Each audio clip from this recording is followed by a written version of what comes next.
សួស្តីអ្នកនរគ្នានៅក្នុងអេពីសូតនេះខ្ញុំមកឆ្លើយសំណួរ3ពីអ្នកស្ដាប់ podcast សំណួរទាំងនេះសុទ្ធតែជាសំណួរតាក់ទងនឹងរឿងសាមកុកទាំងអស់សំណួរទី1ក៏សួរថាហេតុអីបានជាសម័យសាមកុកសម្បូរមនុស្សពូកែល្បីខ្លាំងម្ល៉េះមូលហេតុដែលសំខាន់ជាងគេគឺដោយសារតែនៅក្នុងសម័យវឹកវរមនុស្សដែលមានសមត្ថភាពឬក៏មនុស្សដែលហ៊ានបញ្ចេញសមត្ថភាពខ្លួនឯងលេចមុខកាន់តែច្រើននៅចុងរាជវង្សហានរាជការចុះខ្សោយប្រព័ន្ធគ្រប់គ្រងច្បាប់មិនអាចគ្រប់គ្រងបន្តទៅទៀតបានអញ្ចឹងមនុស្សទាំងអស់នៅក្នុងប្រទេសចិនមិនដឹងថាគួរដើរផ្លូវណាទេកសិករអាចក្លាយទៅជាទាហានឬក៏មេទ័ពអ្នកសិក្សាធម្មតាអាចក្លាយទៅជាទីប្រឹក្សាទ័ពមនុស្សដែលចាក់កតេលអាចក្លាយទៅជាស្ដេចរបស់នគរមួយនៅក្នុងពេលដែលមានសន្តិភាពអ្នកដែលមានសមត្ថភាព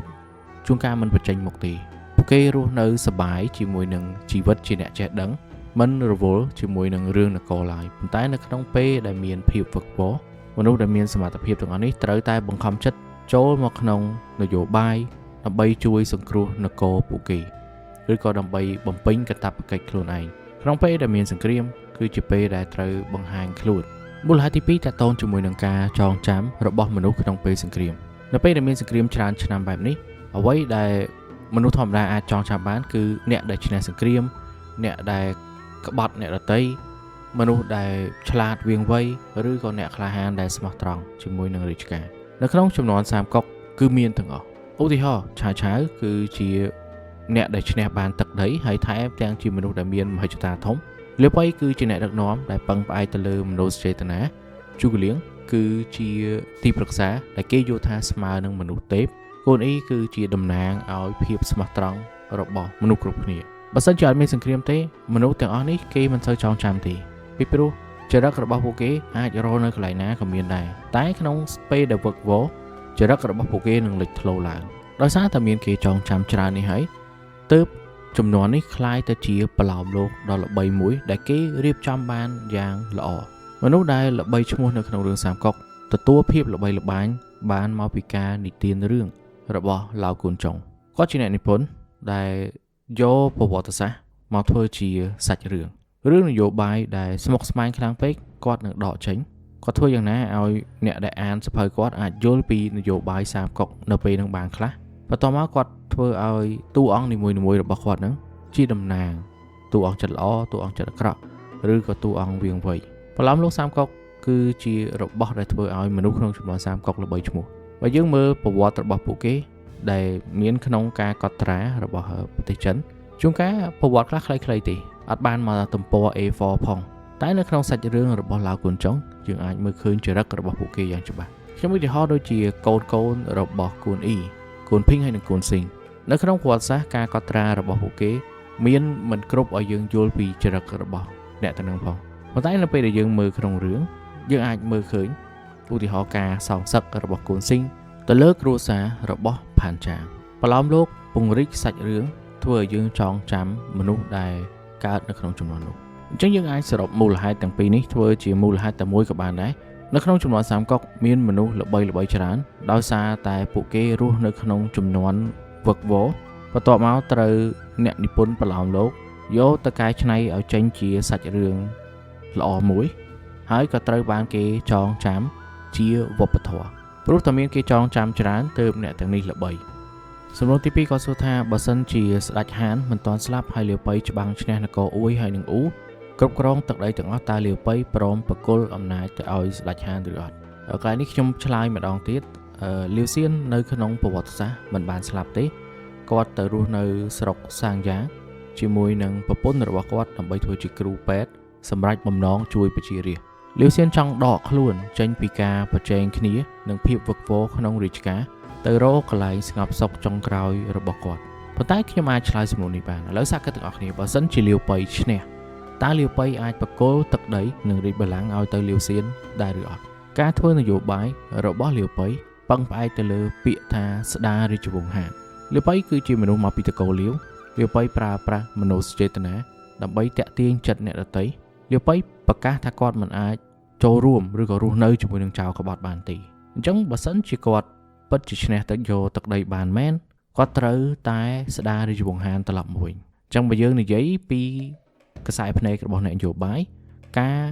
រុញលាវសៀនឬក៏លើកលាវសៀនឲ្យឡើងធ្វើជាស្ដេចវិញគឺជាជំរឿនល្អប៉ុន្តែវាល្អបានតែដំបូងទេសំណួរយើងសួរថាតើលាវប៉ៃព្រមចោះចេញពីតំណែងឲ្យលាវសៀនគ្រប់គ្រងនគរឬក៏អត់បើសិនជាលាវប៉ៃពិតជាឈ្នះយកទឹកដីបានមែនគាត់មានរបស់3យ៉ាងដែលលាវសៀនអត់មានទី1គឺភក្តីភាពពីពួកកងទ័ពទី2គឺការគ្រប់គ្រងនយោបាយលាវប៉ៃមានមន្ត្រីខ្លួនឯងច្រើនហើយភាគច្រើនជាមនុស្សដែលគាត់លើកឡើងចុងក្រោយគេគឺបញ្ជាទេវតាលាវសៀនលែងមានបញ្ជាទេវតានៅពេលដែលគាត់ដាក់រាជឲ្យទៅឆៅភីរបស់ទាំង3នេះហើយដែលធ្វើឲ្យលាវប៉ៃពិបាកក្នុងការផ្ទេររាជបល្ល័ង្កឲ្យទៅស្ដេចអាយ៉ងម្នាក់អញ្ចឹងតើគាត់អាចធ្វើឲ្យបានខ្ញុំមើលឃើញពីរផ្លូវដែលលាវប៉ៃអាចធ្វើបានទី1គឺការស្ដាររាជវង្សហានរបស់គាត់គឺធ្វើឲ្យគេមើលទេគាត់លើកលាវសៀនបន្ទាប់ធ្វើជាស្ដេចដដែលធ្វើជាតំណាងរបស់រាជវង្សហានបន្ទាប់មកគាត់បង្ហាញថារាជវង្សហានឥឡូវនេះបានស្ដារឲ្យរស់ឡើងវិញហើយក្នុងដៃរបស់គាត់អញ្ចឹងលាវប៉ៃខ្លាយទៅជាមនុស្សដែលមានឥទ្ធិពលជាងគេនៅពីក្រោយរាជបល្ល័ង្ករបស់ស្ដេចបើសិនជានិយាយទៅគឺខ្លាយទៅជាឆាឆាវទី2គ្រាន់តែគេឈ្មោះរបស់លាវប៉ៃល្អជាងឆាឆាវមានគេចូលចិត្តច្រើនជាងឬក៏មានគេយំជាមួយច្រើនជាងជំរឿនទី2ដែលខ្ញុំមើលឃើញគឺឲ្យលាវសៀនទទួលបានតំណែងសមរម្យមួយដែលល្អជាងអ្វីដែលឆៅភីឲ្យនិងទុកគាត់នៅក្នុងរាជវាំងមើលថែលាវសៀនឲ្យត្រឹមត្រូវប៉ុន្តែមិនឲ្យលាវសៀនកាន់អំណាចដាច់ខាតការធ្វើបែបនេះគឺដើម្បីកុំឲ្យមានបញ្ហាទៅថ្ងៃក្រោយនិងរក្សានយោបាយឲ្យមានស្ថិរភាពលាវប៉ៃនៅតែជាអ្នកកាន់តំណែងដដែលហើយក៏ជាអ្នកសម្រេចវាសនានគរទាំងមូលចំណែកឯលាវសៀនគឺជាស្ដេចដែលមិនលូកដៃក្នុងរឿងនគរផ្លូវទាំងពីរនេះទោះបីជាលាវប៉ៃមិនចង់ធ្វើក៏ដោយក៏កូនចៅរបស់គាត់បង្ខំឲ្យគាត់ធ្វើដែរឬក៏ពួកគេទៅធ្វើជំនួសជាមួយនឹងលាវសៀនតែម្ដងលាវប៉ៃនិយាយពីគុណធម៌ពិតមែនប៉ុន្តែយើងធ្លាប់ឃើញលាវប៉ៃយកទឹកដីពីលាវចាងយើងឃើញលាវប៉ៃប្រកែកដាច់ម៉ាត់ថាមិនឡើងធ្វើស្ដេចទេពេលដែលទទួលដំណឹងคล้ายៗថាលាវសៀនស្លាប់បាត់តែក្រោយមកទៀតស្រាប់តែគាត់ឡើងធ្វើជាស្ដេចប្រកាសខ្លួនឯងទៀតផងការដើរនយោបាយរបស់លាវប៉ៃមិនខុសអ្វីពីស្ដេចនគរទាំងពីរទៀតទេគាត់ប្រជែងគ្នាដើម្បីទទួលបានអំណាចគ្រាន់តែលាវប៉ៃមើលទៅហាក់ដូចជាមនុស្សដែលមានគុណធម៌ជាងក្នុងពេលដែលគាត់ដណ្ដើមយកទឹកដីរបស់គេឥឡូវយើងសាកគិតបន្តទៅទៀតបើសិនជាលាវប៉ៃដើរតួធ្វើជាឆាឆាវទី2តើនឹងមានរឿងអីកើតឡើងអំណាចដែលនៅពីក្រោយរាជបល្ល័ង្កស្ដាប់ទៅគឺឆ្លាតណាស់ពីព្រោះនេះជាអ្វីដែលឆាឆាវធ្លាប់ធ្វើរួចហើយឆាឆាវគ្រប់គ្រងអំណាចរបស់លាវសៀនជាប់គ្រប់គ្រងអំណាចកងទ័ពជាប់ប៉ុន្តែគាត់មិនដណ្ដើមយករាជបល្ល័ង្កទេតើតែពេលគាត់ស្លាប់បាត់ទៅកូនគាត់យករាជបល្ល័ង្កទម្លាក់រាជវង្សហានអញ្ចឹងសម្រាប់មនុស្សដូចជាឆាឆាវឬក៏លាវប៉ៃការមានអំណាចនៅពីក្រោមស្ដេចមួយអង្គគឺជាអំណាចបដោះអាសន្នមន្ត្រីធំជាងគេក៏ដោយក៏នៅតែជាអំណាចបដោះអាសន្នហើយមន្ត្រីដែលមានគុណសម្បត្តិធំបែបនេះជួយនគរដូចជាលាវប៉ៃបើសិនជានៅតែមានអំណាចទៀតលាវសៀននឹងចាប់ផ្ដើមបារម្ភពីគាត់លាវសៀនឆ្លងកាត់រឿងលំបាកច្រើនហើយតាំងពីគាត់នៅជាកូនក្មេងអញ្ចឹងពេលណាដែលគាត់មានអំណាចពិតប្រាកដគាត់មិនអាចឲ្យមន្ត្រីណាមួយ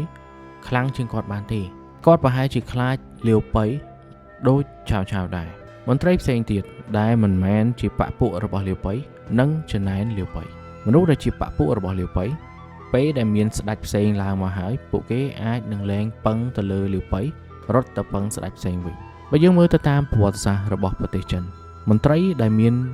គុណសម្បត្តិឬក៏មានឋានៈធំពេកនឹងត្រូវស្ដេចចោទប្រកាន់ឬក៏មន្ត្រីផ្សេងទៀតចោទប្រកាន់ជំនួសស្ដេចថាមានបំណងចង់ក្បត់រាជបល្ល័ង្កលាវសៀនគឺជាស្ដេចទុនជ្រាយជៀសមិនផុតពីការសង្ស័យច្រើនទេមនុស្សយើងតែទុនជ្រាយគឺរកមិនឃើញផុសតាងពិតឬមិនពិតទេគឺគិតតែខ្លួនឯងនៅក្នុងសាវនាការទោះបីជាមានមន្ត្រីប្រកាសខ្លួនថាស្មោះត្រង់នឹងរាជវង្សហានក៏អ្នកទាំងអស់នេះគឺជាមនុស្សដែលចាំចាក់គ្នាពីក្រោយខ្នងដែរបើលាវប៉ៃពិតជាស្មោះត្រង់នឹងរាជវង្សហានមែនហើយគាត់ភ្លេចគិតពីរឿងនេះគាត់អាចត្រូវគេចាត់ការឲ្យបាត់មុខបាត់មាត់ការលើកលាវសៀនឲ្យឡើងធ្វើជាស្ដេចប៉ុន្តែខ្លួនឯងគ្រប់គ្រងអំណាចគឺជាហានិភ័យមួយដែលលាវប៉ៃមិនអាចធ្វើទៅរួចទោះបីគេចូលចិត្តលាវប៉ៃក៏ដោយអ្នកផ្សេងទៀតនឹងមើលឃើញថាអ្វីដែលលាវប៉ៃធ្វើ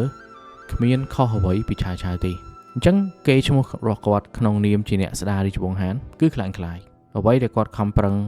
បង្ហាញថាគាត់ជាមន្ត្រីស្មោះត្រង់គឺគ្រាន់តែជាការបោកប្រាស់នៅក្នុងចំនួន30កុកគេឈ្មោះអាចការពារអាយុជីវិតបានបើសិនជាគេគ្រប់គ្នានិយាយថាលាវប៉ៃគឺជាឆាវឆាវក្បត់ជាតិដដែលមិនយូរទេនឹងមានអ្នកមកចាត់ការលាវប៉ៃសរុបមកវិញបើសិនជាយើងបកស្រាយទៅតាម ផ្នែកនយោបាយលាវប៉ៃមិនបកគលរាជបល្ល័ង្កឲ្យទៅលាវសៀនអាចជារឿងត្រឹមត្រូវពាក្យចចាមអារាមនឹងមានប៉ុន្តែធ្វើយ៉ាងណាឲ្យមានស្ថិរភាពសំណួរទី3នៅក្នុងរឿងសាមកុកតើយុទ្ធសាស្ត្របែបណាដែលសាហាវជាងគេសង្គ្រាមមួយណាដែលសម្លាប់មនុស្សច្រើនជាងគេហើយសង្គ្រាមមួយណាដែលប្រើមនុស្សច្រើនជាងគេសង្គ្រាមដែលប្រើមនុស្សច្រើនជាងគេគឺមាន2តាមដែលខ្ញុំមើលឃើញទី1សង្គ្រាមរបស់លាវប៉ៃទៅសងសឹកជាមួយនឹងស៊ុនឈៀនមួយទៀតគឺការវាយចូលទឹកដីរបស់នគរអ៊ូពី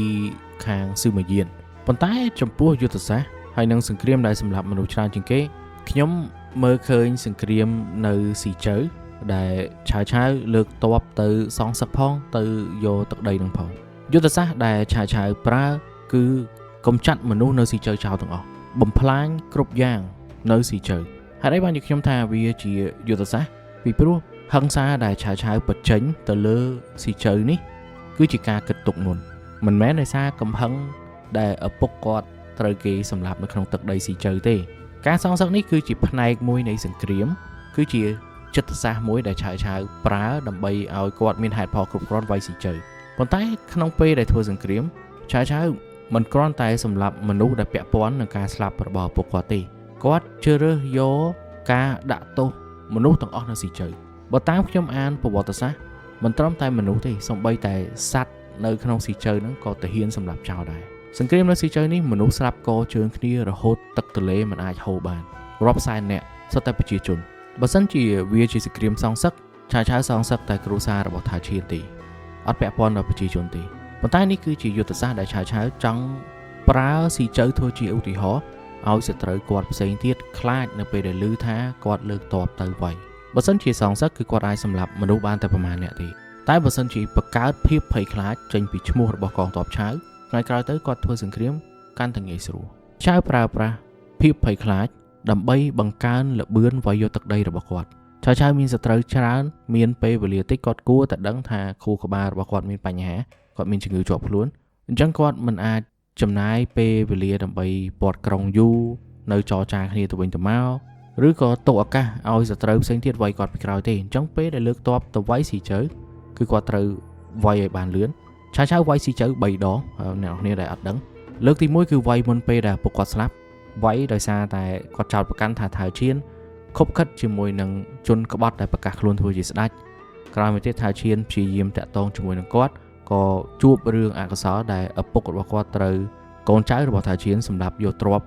អញ្ចឹងក៏ខ្លាចជាសង្គ្រាមលើកទី2សង្គ្រាមលើកទី2នេះមានលាវប៉ៃមកជួយប៉ុន្តែសង្គ្រាមលើកទី3មកកាន់តែធ្ងន់ទៀតឆាវមានច្បាប់មួយបើសិនជាពេលគាត់លើកទ័ពមកចោះចាញ់គឺគាត់ទុកជីវិតឲ្យប៉ុន្តែបើសិនជាគាត់ពាត់ក្រុងហើយនៅតែប្រឆាំងនឹងគាត់ពេលដែលគាត់វាយក្រុងគាត់នឹងសម្លាប់ប្រជាជននៅក្នុងក្រុងចោលទាំងអស់ច្បាប់នេះមិនមែនជាវិន័យកងទ័ពទេច្បាប់នេះគឺជាយុទ្ធសាស្ត្រដែលឆាវប្រើដើម្បីបន្លាចសត្រូវរបស់គាត់ពេលដែលគេឮឈ្មោះរបស់ឆាវគេគិតដល់ច្បាប់មួយហ្នឹងឆាវខ្លួនឯងជាមនុស្សដែលអាចធ្វើអំពើខុសខើរួចទៅហើយអញ្ចឹងគាត់ពង្រីកអំពើខុសខើរបស់គាត់ដោយយកស៊ីជើធ្វើជាឧទាហរណ៍សង្គ្រាមចិត្តសាស្ត្រដែលឆាវប្រើគឺវាយចិត្តអ្នកដទៃមុនពេលដែលកងទ័ពរបស់គាត់ទៅដល់ការប្រយុទ្ធគ្នាទាហានគឺអាចនឹងបដូរស្លាប់ប៉ុន្តែប្រជារាស្ត្រពួកគេអត់ចង់ឲ្យគ្រួសាររបស់ខ្លួនឯងស្លាប់ទាំងអស់គ្នាទេអញ្ចឹងបើសិនជាប្រជារាស្ត្រចង់បះបោឬក៏ចង់ចោះចូលជាមួយនឹងឆាវទៅហើយទាហានក៏មិនអាចបន្តច្បាំងទៀតដែរអានេះជាអ្វីដែលឆាវចង់បាននៅក្នុងការបំផ្លាញក្រុងស៊ីជើចោលទាំងអស់យុទ្ធសាស្ត្ររបស់ឆាវថ្មីត្បិតតែសាហាវហើយមានប្រសិទ្ធភាពតែក៏វាបង្កបញ្ហាទៅថ្ងៃក្រោយដូចគ្នាឧទាហរណ៍វាធ្វើឲ្យអ្នកដែលនៅរស់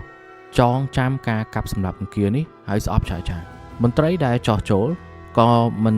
ទុកចិត្តឆាវ 100%ដែរពីព្រោះពួកគេធ្លាប់ឃើញអ្វីដែលឆាវធ្វើក្នុងពេលដែលមានសង្គ្រាមគេឈ្មោះរបស់ឆាវក្នុងនាមជាអ្នកដឹកនាំក៏ត្រូវខូចខាតដូចគ្នាគេមិនហៅឆាវថាជាអ្នកដែល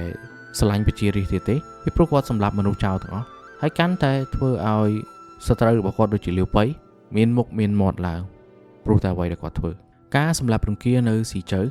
ជាយុទ្ធសាស្ត្រដែលសាហាវជាងគេដែលឆាវប្រើសម្រាប់អនាគតស៊ីជើគឺជាឧទាហរណ៍ដែលគាត់អាចយកទៅបន្លាចអ្នកដទៃបានគាត់ធ្វើឲ្យគេលែងហ៊ានច្បាំងនឹងគាត់ទោះបីជាមានឱកាសអាចតទល់គ្នាបានក៏ដោយអញ្ចឹងនេះគឺជាចម្លើយរបស់ខ្ញុំសម្រាប់សំណួរទាំង3នេះបើសិនជាអ្នកនរគ្នាបានឃើញសំណួរខ្លួនឯងសូមចូលមក comment នៅខាងក្រោមផងអរគុណ ចាំជួបគ្នានៅក្នុងវីដេអូក្រោយ